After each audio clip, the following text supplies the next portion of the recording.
so pumped that you could make it tonight.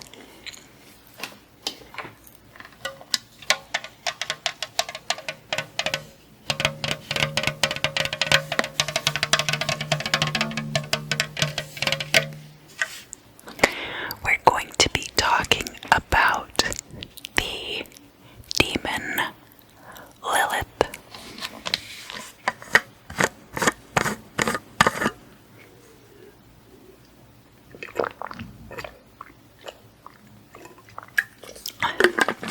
Excuse me, my mouth was a little bit dry.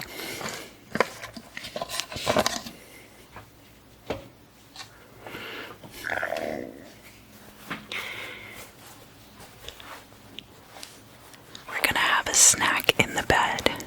Don't tell. Don't tell. Don't tell. Don't tell.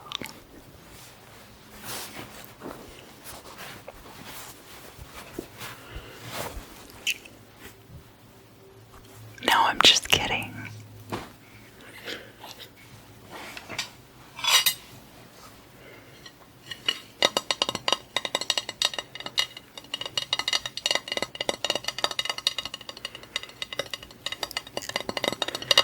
For our snack tonight, I toasted some bagels, mini bagels, and to go on those bagels, I got some very festive for fall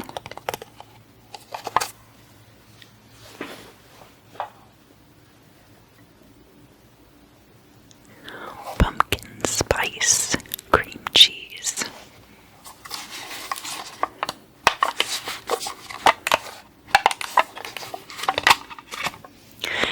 Little known fact,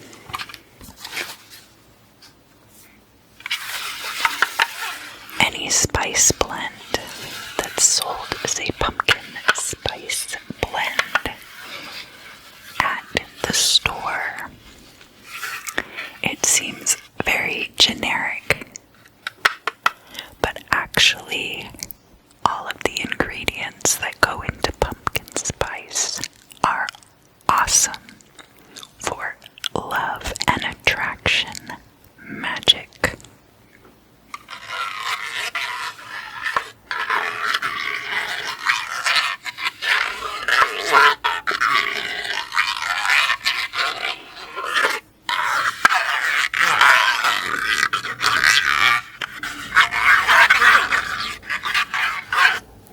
This particular cream cheese is made with real pumpkin and cinnamon.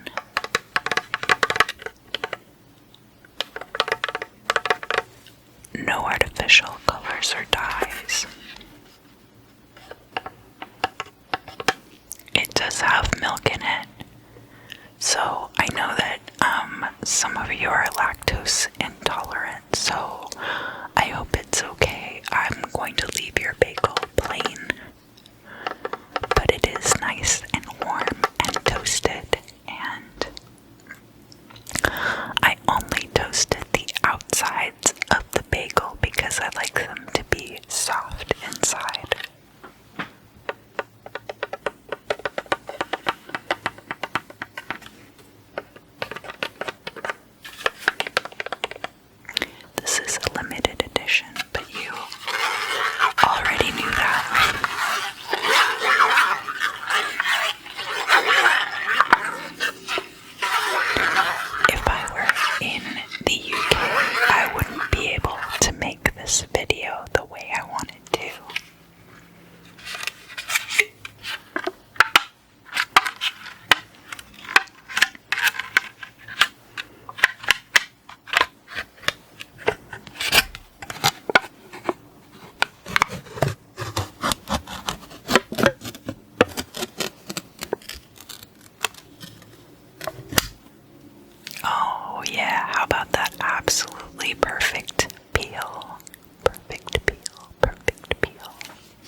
that she really wanted.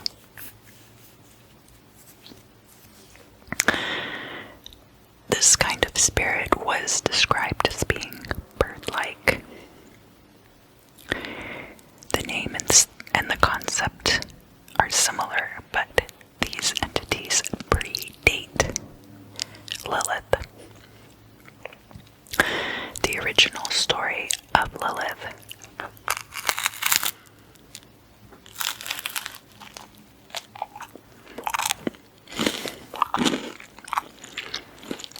is presented as part of a satirical work called the Alphabet of Ben Sira.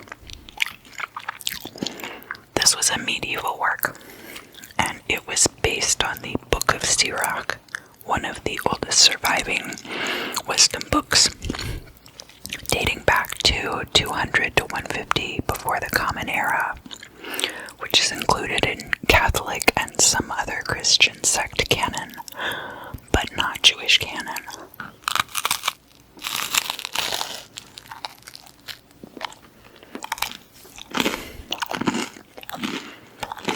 So, in content, let's back up to the first text.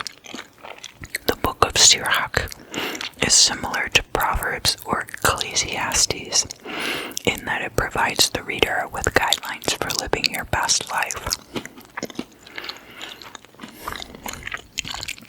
Its main tenet equates wisdom to fear of God, and thus everything presented in the text is within that context.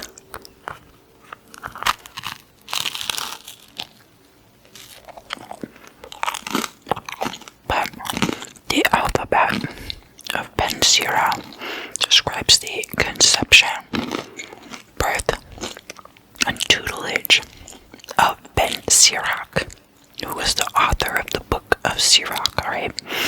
This text was much later. It was from the medieval period, and we really don't have time to unpack it in this video. The third portion of the book describes a series of interactions between King Nebuchadnezzar. He's pretty famous. Have you heard of him? He's pretty famous. And Ben Sirach.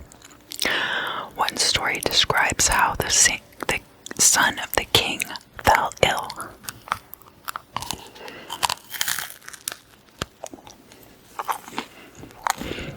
And Ben Sirach was called in to heal the child. He inscribes the holy name and the names of 3 angels onto an amulet for the child to wear. And then he explains why he did this. And it's the origin story of Lilith.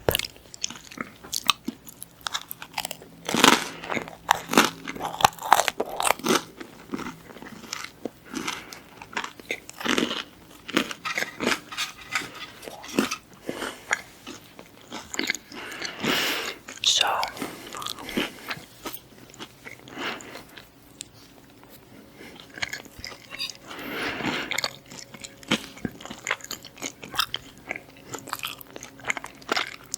they paraphrase part of the, or I guess like expand upon,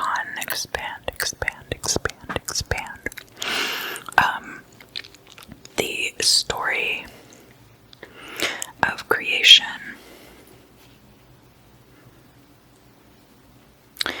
And they talk about how the first wife that God made for Adam, who was Lilith,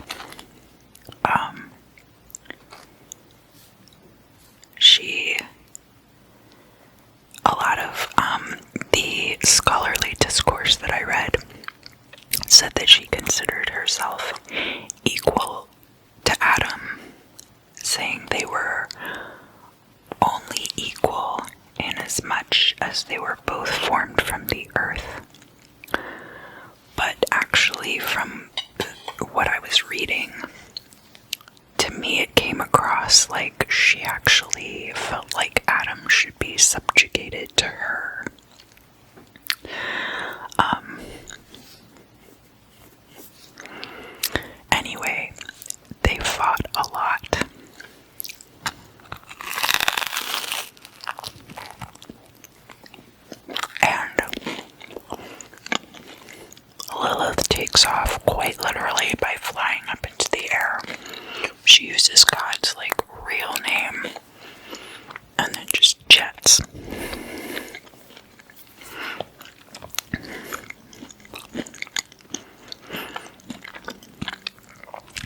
Now these three angels were sent to retrieve her, and their names are Sinoi, Sansanoi, and Simangaloth, and those are the names that Ben Sira inscribes onto the amulet for Nebuchadnezzar's son.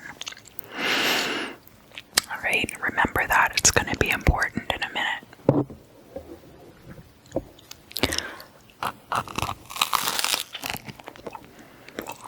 So, they go off and they find her in the middle of the Red Sea. And they say,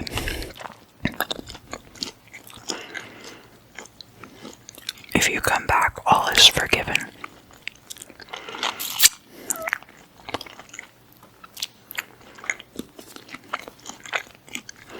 But if you won't return,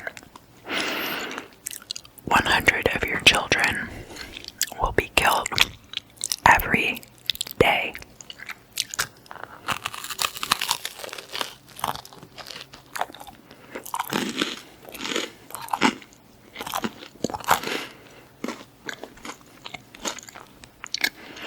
She refuses. And the angels threaten to drown her in the Red Sea. But she strikes a bargain with them. She says, I will have dominion over male children for 8 days and female children for 20 days. Unless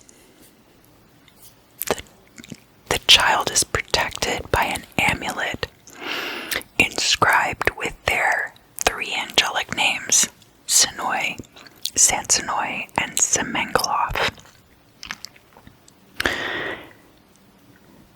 And then still 100 of her demonic children will perish every day.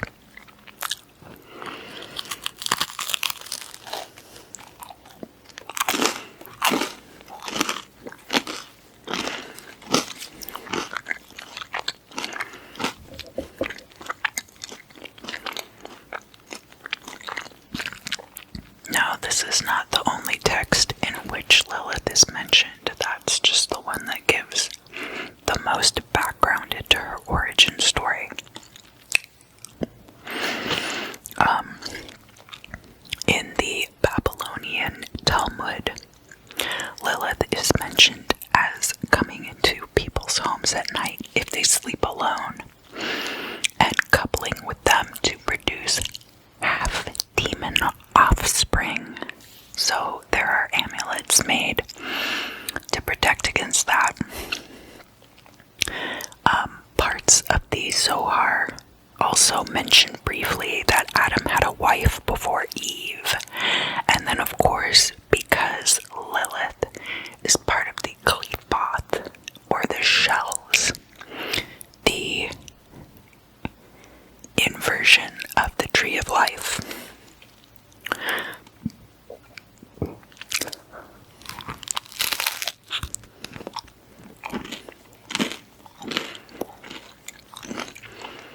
Lilith is the opposing force to the Shekinah, or the Divine Mother,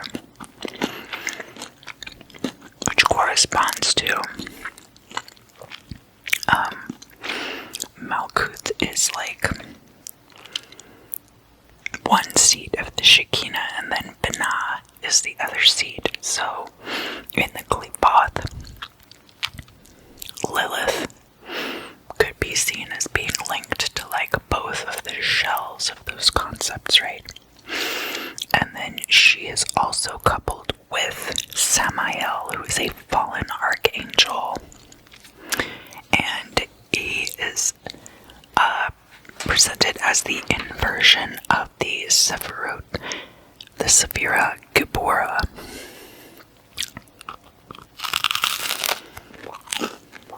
And that then makes them the antithesis of the divine coupling.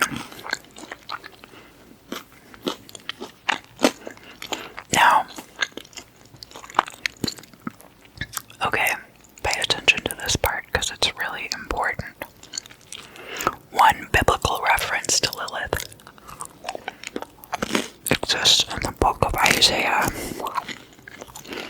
in which she is compared to a screech owl. So, there's this terracotta plaque that is allegedly from ancient Syria, but it's been kind of difficult to authenticate. It's called the Burney plaque.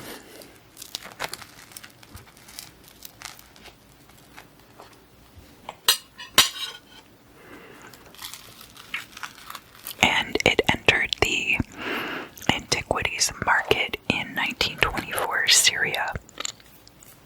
Now, this is the most widely known imagery, I think, in our current era that is attributed to Lilith. Alright.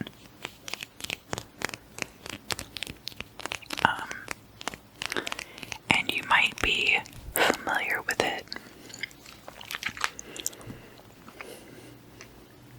She looks like this, with these two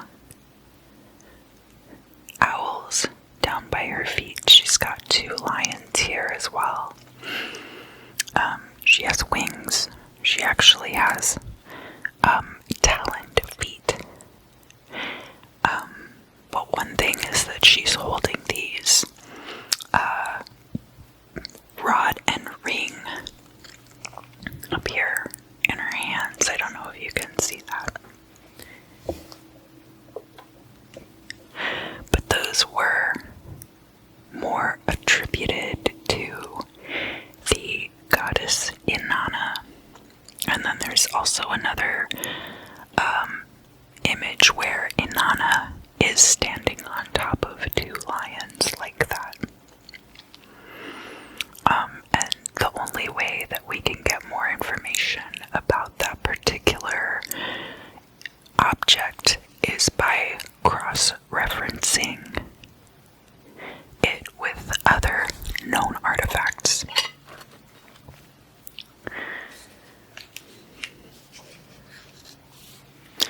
So, another limestone plaque, which I'll put up on the screen, is from Arslan Tash in Syria, and it's supposed to be a prophylactic amulet against the attack of Lily, which you'll remember is the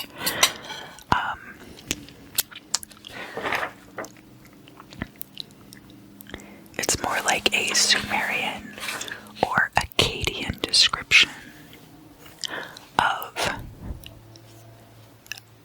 a specific kind of entity that is kind of like a succubus and kind of like a night bird. So it seems like at some point Lilith took on a lot of those traits, along with the baby snatching, which is built into her origin story because she loses 100 of her children every night.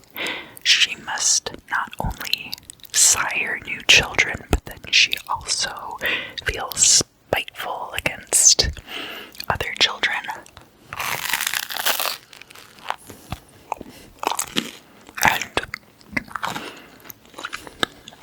I guess like seeks vengeance. So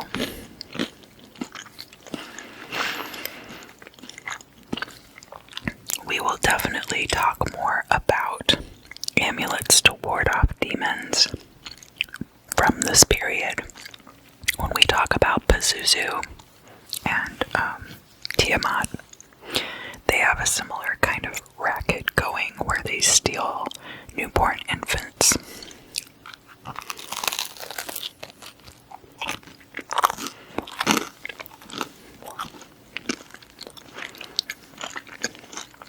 There was one type of amulet that was often used to protect against Lilith,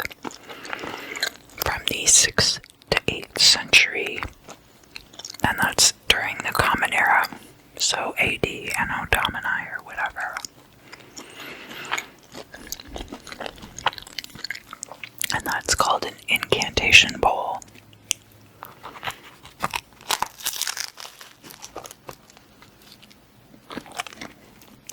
Oh my god, I'm getting crumbs everywhere.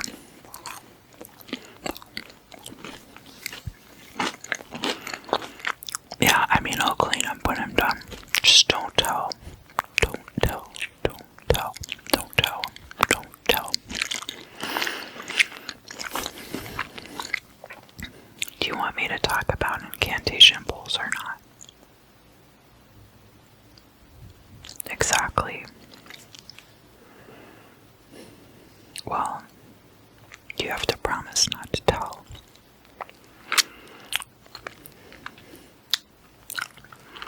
You promise?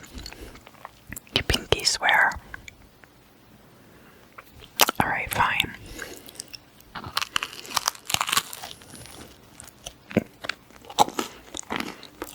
You better eat some of these too.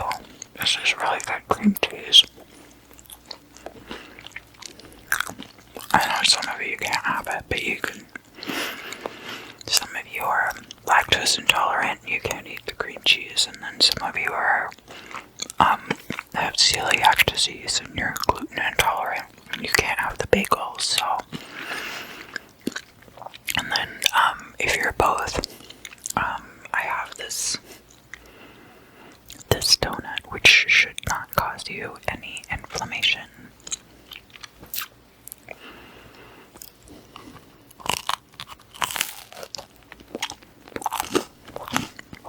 So,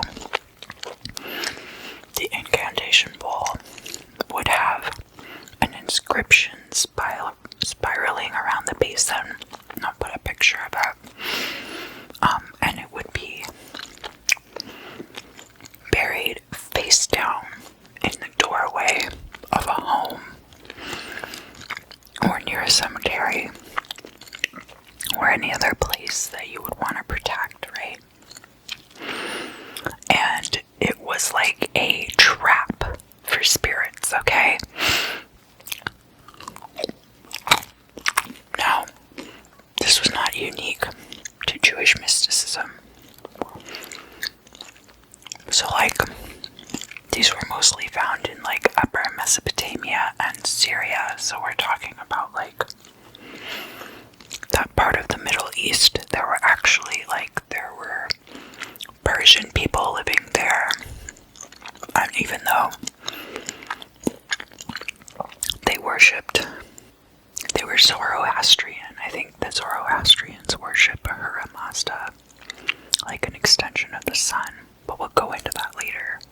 I don't want to talk on things right now that I'm not super familiar with. But you had Persians living there who were also using similar spirit traps. And most of the specimens were written in Jewish, Babylonian, Aramaic, okay? But they have also found specimens that were written in Arabic. And they even found specimens that were like total gibberish, which means that somebody made it with the intention to be a spirit trap, but like not having a firm enough grasp on writing, on written language to carry out making it as a spirit trap. And honestly, I would be interested to look at those, because I wonder if it was more like barbarous names or like barbarous writing or like writing, automatic writing. I'm sure a certain amount of it was just not knowing how to write, but I think that it's also possible. Again, a lot of the research is done by people who are interested in the Bible, and so I want to see more research from like occult researchers, like the same kind of people who have taken apart the Greek magical papyri. So that's probably something I'll look into some more on my own.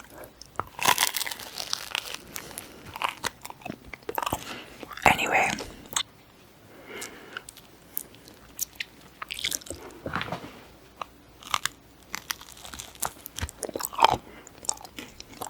so you could use this kind of a spirit trap against a lot of different kinds of evil spirits, but a lot of them named Lilith specifically.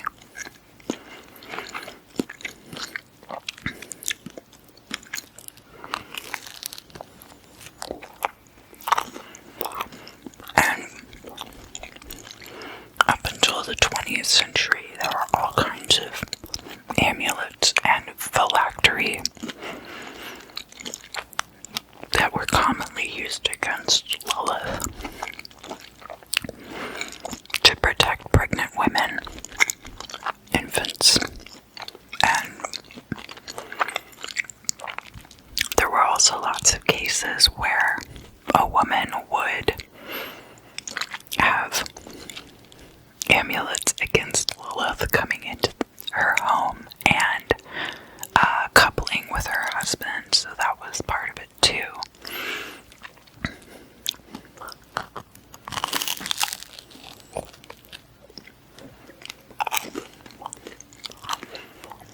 And even if you remember the lesser banishing ritual, the pentagram video,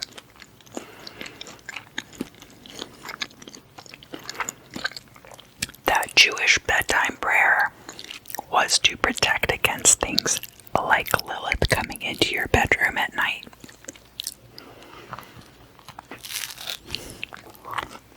Now, the turn of the 20th century, something interesting started happening to people's ideas about Lilith.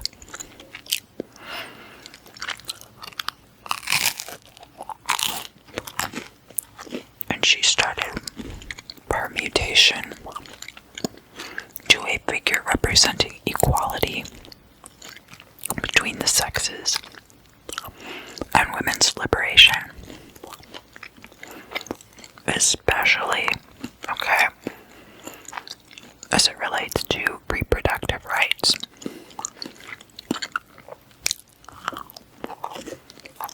For so long, Lilith was the mother of abortions, right? But people's perspective on that started to change as the fight for freedom of reproductive rights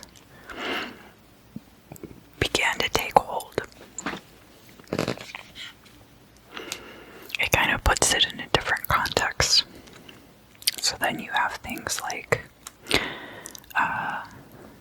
Lilith Fair, and you have like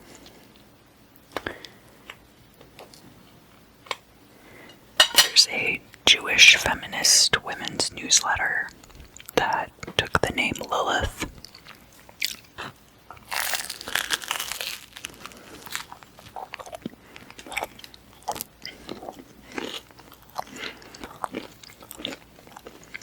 And all these traits of hers for which she had been demonized.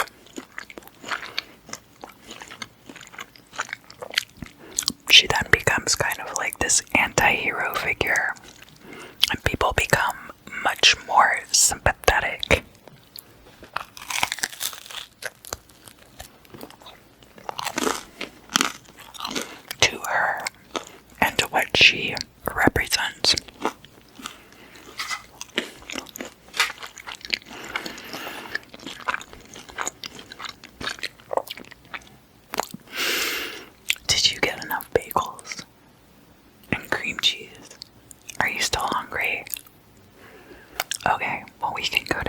kitchen and get more food.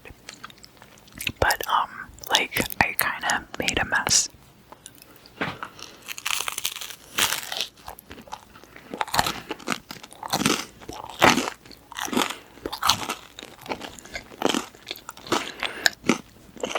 Yeah, I think I need to wash these sheets. Don't tell. I'm gonna clean it all up, don't worry. Before we go to bed. Well, we can go downstairs and, like, eat some more snacks if you're still hungry. Yeah. Oh, yeah, we have some of that in the fridge. Yeah, totally. Yeah, I'm really glad that you were able to come over tonight.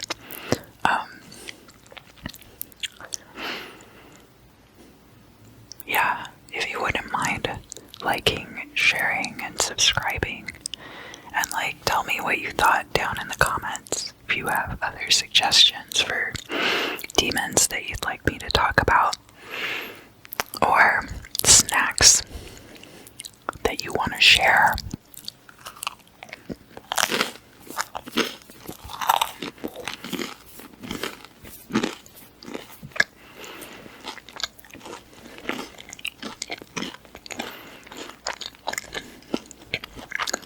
Definitely tell me down below. And I had a lot of fun, and I hope to see you again.